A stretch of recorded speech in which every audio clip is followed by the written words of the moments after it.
د قوشتېپې کانال چې د هیواد شاړو او جلوهلو دښتو یې له کلونو راهیسې انتظار کړی. دا دی سلګونه شرکتونه لګیا دي او کارونه یې په خورا ګړندیتوب پر مخ روان دي. یاد کانال د 215 کیلومترو په اوږدوالي د بلخ له کلدار ولسوالۍ پیل له جوزجان تیریږي او د فاریاب پندخوی ولسوالۍ کې پای مومي. د آمو دا څپې به په هیواد زرغون فرش وغوړوي او سمسور افغانستان به په سیمه کې د سیالانو سیال وګرځوي.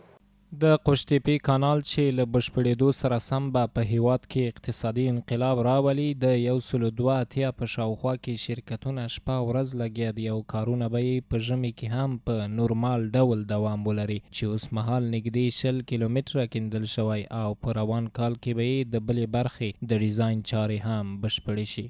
دی زیاتوي چې یاد کانال 22 نور فرعي کانالونه هم لري چې له کارونو سره یې هم مهال د ملي پراختیا ادارې له لوري په زراعتي او صنعتي کمپلیکس هم کار روان دی چې په نږدې راتلونکي کې به هیوادوالو ته د ځمکې د ویش لړۍ هم پیل شي. و بر علاوه از 285 کیلومتر کانال اساسی ما 22 کانال فرعی داریم که طول مجموعی از او 535 کیلومتر میشه.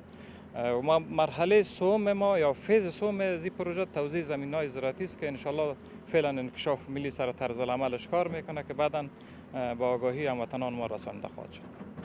و همزمان با تطبیق کانال خشتپه کمپلکس زراعتی و کمپلکس صنعتی هم از طرف اداره انکشاف ملی طرح و دیزاین شده که بزودی انشالله این دو کمپلکس هم به مرحله اجرا گذاشته.